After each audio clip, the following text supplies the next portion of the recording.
नवदुर्गा नवरात्र या माँ के 9 रूप आध्यात्मिक साधना के बढ़ते हुए क्रम को दर्शाते हैं।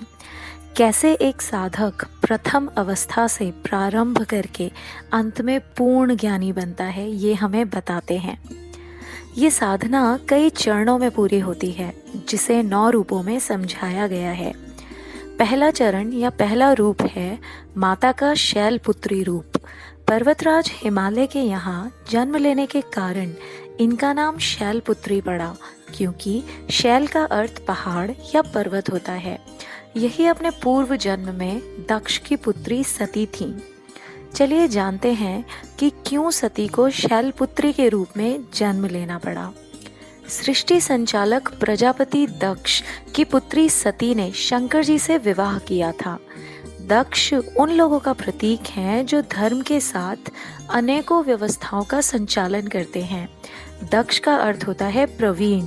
दक्ष रजोगुण को दर्शाते हैं। रजोगुणी व्यक्ति व्यवस्थाओं के संचालन में प्रवीण होता है।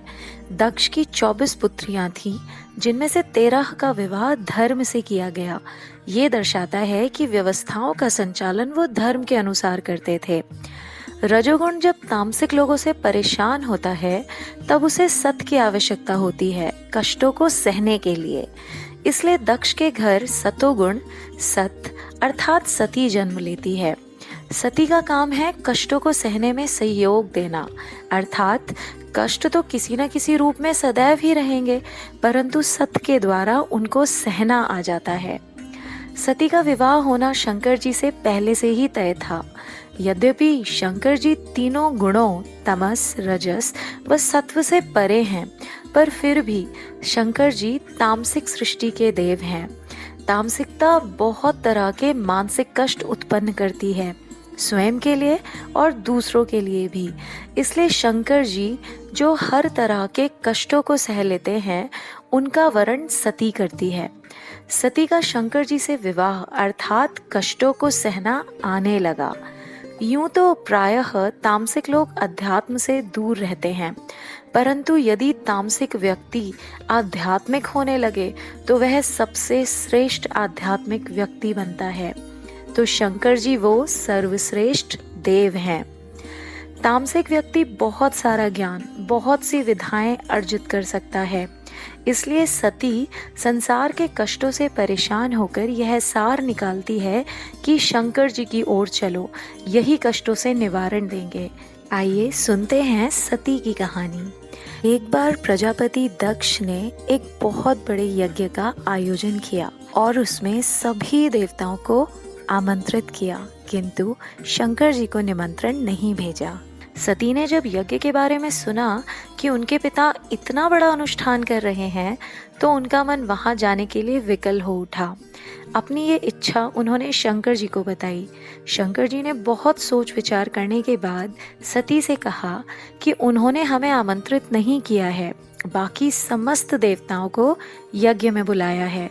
हो सकता है वो हमसे किसी बात पर रुष्ट हों, ऐसे में वहाँ बिन बुलाए जाना ठीक नहीं।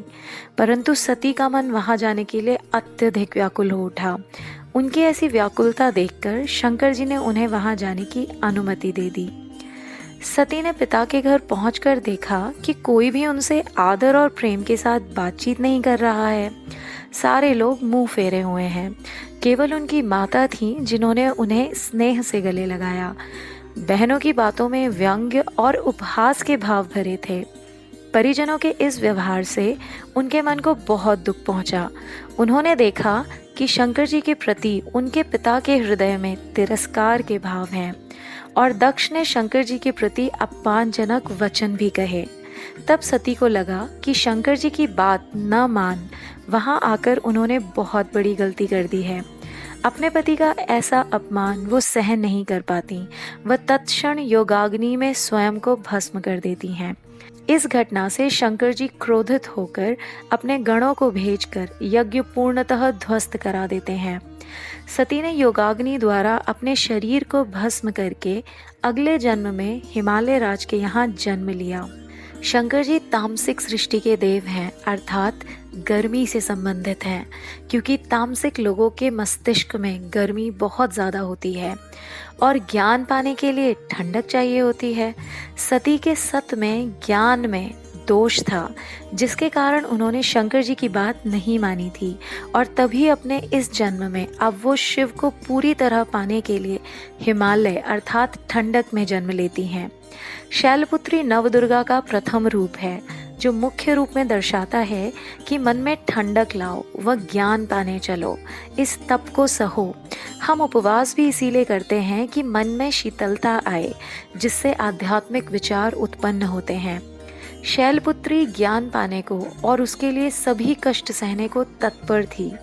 आध्यात्मिक साधना के लिए वो एक तत्पर साधक थीं। तो माता का पहला रूप है ज्ञान पाने को तत्पर साधक, जिसके लिए मन में ठंडक आवश्यक है, इसलिए उन्हें हिमालय पर्वत की पुत्री के रूप में दिखाया गया है।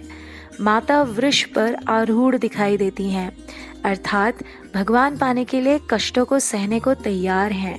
वृष सहने के प्रतीक हैं।